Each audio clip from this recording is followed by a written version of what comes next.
companies, but unlike other biz companies, but unlike other biz companies, but unlike other business. Just dancing on their graves. They were bank mistakes, decisions, regulations, glossy answers. They were running their business well. Sitting on the sidelines or on the fence, cribbing and moaning is a lost opportunity. In fact, I don't know how people who engage in that don't commit suicide. And of course I apologise for using suicide immediately after that. Don't commit suicide. So we were chasing ourselves, really. Pursuing growth at the expense of prudence. You know, you shouldn't be worrying yourself, Taoiseach. And I say that still today. Every loan is a two-sided affair. There is a banker and there's a borrower. That's the free market working. Yet, there always seemed to be people that deferred making the right decision. I mean, I have the absolute control and strength. But what I was saying is the regulator's office never looked for a meeting with the Taoiseach of the country in all these years. It was so out of kilter with the whole consciousness of the country and of the political system and of the government at the time.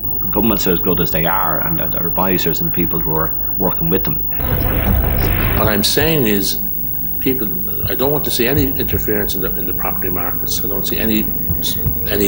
My job is not to interfere there. Okay, I don't say any more about it. The entire industry were saying unsustainable.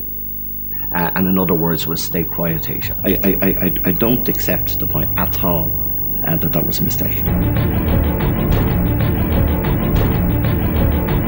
Do I take a personal responsibility or a collective one, as you have to under the Constitution and government, that there were some things that we could have done in construction which was not sustainable during that period that would have helped overheat the construction sector in Ireland, or that we could have ignored maybe some of the advice. This game is so rigged, more sober, overvalued, ignored some of the criticism. Not sustainable. Keep going. Of course there are things.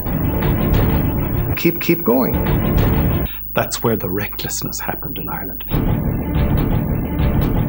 The recklessness.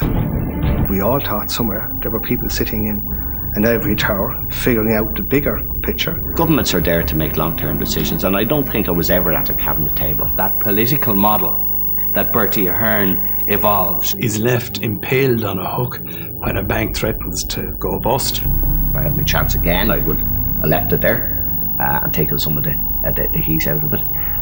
But there wasn't much else, I think, that we could actually do. So you had a culture of recklessness in banks around the world, which expressed itself in different ways. So when we got a real opportunity to do this, we serially engaged in it. We didn't realise that.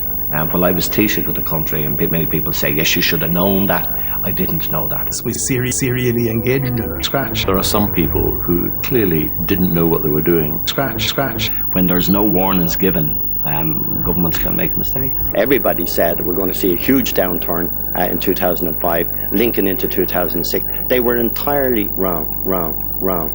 And really, we should have an examination into why so many people got it so wrong. My view is there's not a great problem.